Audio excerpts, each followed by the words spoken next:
You gain control of J.K. Rowling's Twitter account for a day. What unnecessary piece of information do you add to Harry Potter lore? Potter Puppet Pals is now canon.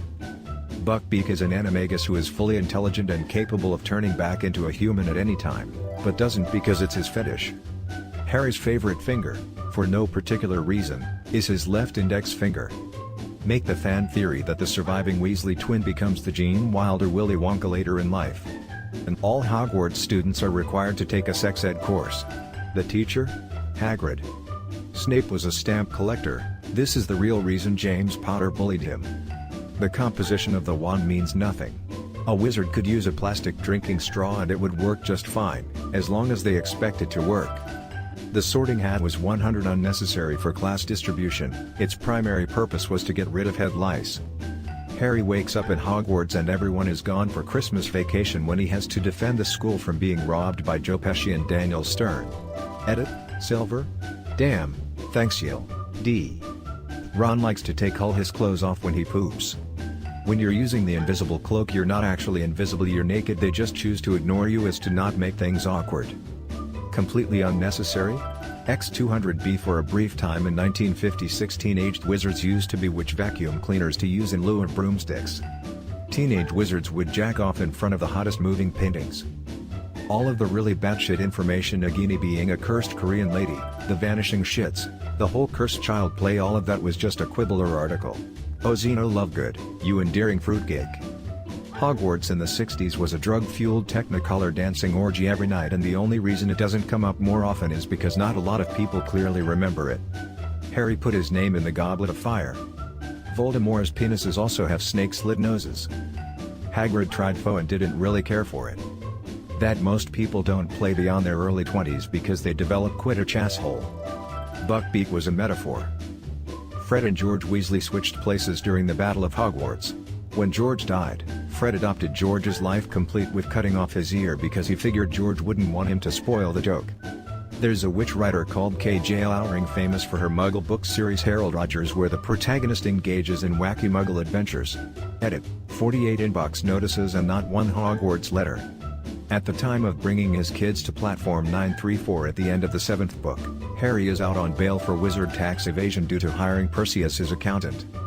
Harry and Ron use some of Hermione's hair polyjuice potion to kill some time in the dormitories. After Book 2 and the polyjuice experiments, Ron and Hermione permanently switched places. That the cauldron Voldemort was rebirthed in during Goblet of Fire used to belong to Horace Slughorn. It was gifted to his favorite student, Tom Riddle, the year Riddle left Hogwarts. I double down and declare that some of the older teachers at Hogwarts would forget they were supposed to use toilets now, so occasionally they'd just drop through and urinate in front of everyone. The reason Dumbledore didn't bring back Harry's parents with the Time Turner is because Dumbledore always wanted a son of his own, but then changed his mind a few years later and dumped him at the Dursleys. Voldemort doesn't have a butthole after resurrection. The Loch Ness Monster is someone who tried polyjuice potion with basilisk DNA. Harry pronounces it GIF, not GIF.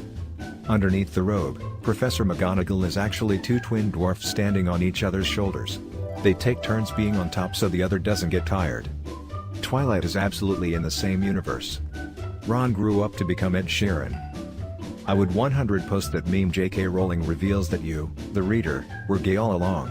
But besides that, I would talk about the required procedure behind the pre-plumbing shitting wherever you want then making it disappear thing. Also, WTF JKR? Why couldn't they have had magical outhouses? Why did it have to get weird? Yet Hagrid was a metaphor for the misunderstanding and mistreatment of furries.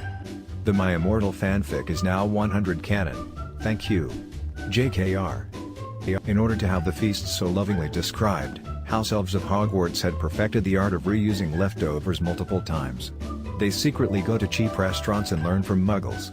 Recently they discovered internet, and now Dean Thomas's mother prints out for them every tip and trick she can find at Frugal Living blogs. Harry was born with a third testicle. Muggle orphanages know about magic, and when an orphan shows magical prowess they phone the Ministry of Magic for pickup and leave the baby outside. The ministry hasn't figured out how voicemail works and never come to pick up the children. I'm writing a new book. I'll make her add a lot more lore by bumping community expectations. Harry doesn't have a left pinky toe. It was the only part of him hurt by the killing curse when he was a baby, and then all of us fan theorists will wonder why Lily didn't love his left pinky toe. I don't think I could top the post she made about wizards disappearing their poo with magic before muggles invented toilets. George Weasley was adopted. Not Fred though. I'd clarify that Dumbledore wasn't really gay, just gay for pay. Figure that way, nobody is happy. Moaning Myrtle was masturbating in the bathroom when she dies, hence the name Moaning Myrtle. She was reported as crying based on what an ignorant first year claimed. The protagonist was actually the flying car, and everything after is just epilogue. Hermione was actually a collective delusion shared by Harry and Ron. Fred came back as a ghost.